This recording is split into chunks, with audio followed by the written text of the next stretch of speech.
चिमूटभर रूढीबाज आभाळ. राजन खान यांची ही कादंबरी.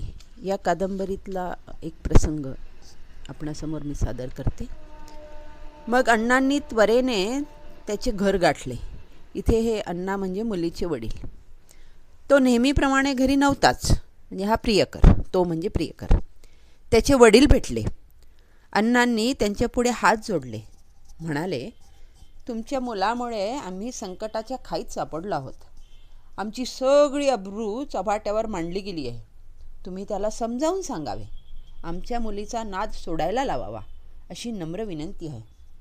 त्याचे वडील म्हणाले, आमचा मुलगा तुमच्या मुलीच्या प्रेमात पडला यात मला तरी काहीच वाईट दिसत नाही.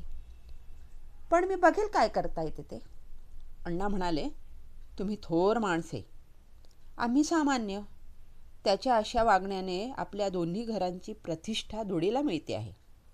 वडील म्हणाले, प्रेम केल्याने प्रतिष्ठेला बाधा येतो या विचाराचा मी नाही, आणि यात माझा मुलगा एकटाच जबाबदार आहे असे नाही. तुमची मुलगी तेवढीच कारणीभूत आहे. अण्णा म्हणाले, मला मान्य आहे, पण आता आम्ही आमच्या मुलीला आवरतो आहोत. तिचे लग्न लावून देतो जमेल तिथे, म्हणजे हे आपोआप संपून जाईल. इच्छा एवढीच आहे की तुम्ही तुमच्या मुलाला आवरावे. त्याचे वडील हसून म्हणाले, मी काय आवरणार त्याला? तो स्वतंत्र विचारांचा आहे. स्वतःचे चांगले वाईट त्याला कळते. मी फक्त त्याच्याशी सल्लामसलत करू शकतो, पण एखादा निर्णय त्याच्यावर लादू शकत नाही. त्यामुळे तो माझे ऐकेलच याची हमी मी देऊ शकत नाही. अण्णांचे डोके गरगरले. असे कसे? जगाच्या अजब हे पितापुत्र असे त्यांना वाटले. मुलगा आपल्या बापाचे ऐकत नाही ही संकल्पनाच त्यांच्या मनाला पटेना. त्यांना संशय आला की या प्रकरणात बापाची मुलाला फूस असावी. ते काकुळतीने म्हणाले, आपणच असे बोलल्यावर मग मार्गच खुंटला. वडील म्हणाले, काही खुंटत नाहीत मार्ग, ते आपोआप निघत जातात. त्यावर आपण कसे चालायचे ते फक्त आपल्याला ठरवता आले पाहिजे. तुम्ही म्हणता म्हणून मी माझ्या मुलाशी बोलेल. तुमची इच्छा आहे ना त्याला तुमच्या मुलीपासून परावृत्त करावे अशी, तर मी त्यासाठी पूर्ण प्रयत्न करीन.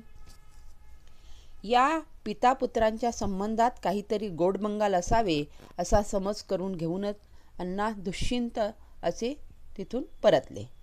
मुलांना म्हणाले, आपल्याला भराभरा हालचाली केल्या पाहिजेत. तो पोरगा आपली मुलगी घेऊन घरी गेला तरी त्याचा बाप त्याला काही म्हणेल असे दिसत नाही. जातपात, यमनियम असे सगळेच पाण्यात सोडलेले लोक दिसतात ते. नंतर त्याचे वडील त्याच्याशी बोलले. तो उदासच होता. तिचे वडील येऊन गेल्याचे सांगून झाल्यावर त्याचे वडील म्हणाले, तू समाजकारण, राजकारण करणारा नेता, पुढारी आहेस. लोकांचे भले करण्याचे तुमचे काम, पीडा देण्याची नाही. माझ्या माहितीप्रमाणे तुझ्यामुळे त्या घराला पीडा होते आहे. त्याने विचारले, नेत्यांना, पुढाऱ्यांना मन नसते का? त्यांनी माणूस म्हणून जगायचे नसते का? वडील म्हणाले, जगावे, पण समाजाच्या कुठल्याही घटकाला आपल्यामुळे त्रास होणार नाही याची दक्षता घेण्याची जबाबदारी नेत्यावर असते. तारुण्याच्या भरात असे तसे वागण्याची सवलत नेत्यांना नाही. समाजाचे त्या त्या वेळाचे नियम लक्षात घेऊन समाजाला न दुखवता नेत्याने जगायचे असते. तो म्हणाला, का? समाजाला नवे नियम बनवून देण्याचे, रुजवण्याचे काम नेत्याने करू नये का? आणि नेता म्हणजे आभाळातून पडलेला प्राणी असा गैरसमज कशाला बाळगावा? तोही समाजाचा एक घटकच असतो, हे कशाला विसरावे?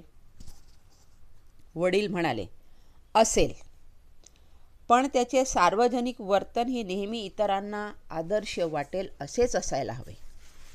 त्याने विचारले, म्हणजे आदर्शात नेत्याचे प्रेम करणे बसत नाही? वडील म्हणाले, बसते, पण ते त्याने सौम्यपणे करायला हवे, जहालपणे नाही. कोणाला त्याची दहशत वाटता कामाची नाही. माझ्या माहितीप्रमाणे ते लोक म्हणजे तिच्या घरचे तुझ्या दहशतीनेच गप्प बसत राहिले आणि मुलगीही तुला तुझ्या दहशतीमुळेच भेटत राहिली. तो काहीसा चिडला, म्हणाला, नाही, माझ्यावर तिचे प्रेम आहे. वडील म्हणाले, असेल, पण एकूण विचार करता तिला उघडपणे तुझ्याशी बोलावे, वागावे असे वाटत नसणार. तू तिला रात्रभर घराबाहेर घेऊन फिरलास. याला तिची मनापासून तयारी नसणारच. तरीही तू म्हणशील तसेच ती वागत राहिली, याचा अर्थ तिच्या मनावर तुझे दडपण असणार. दडपण म्हणजेच दहशत. तो म्हणाला, नाही, आमच्यात निर्णय मी घ्यायचे असे ठरले होते. वडील म्हणाले, निर्णय तू घ्यायचे म्हणजे तिच्या मनाचा विचार करायचा नाही असे होत नाही. कोणताही निर्णय घेताना तू तिला काही विचारले आहेस असे दिसत नाही. नाहीतर प्रकरणाने एवढे विचित्र वळण घेतलेच नसते. असे सगळे बिनसत गेले, याचा अर्थ तुझे निर्णय चुकीचे होते. तो चिडला जास्त.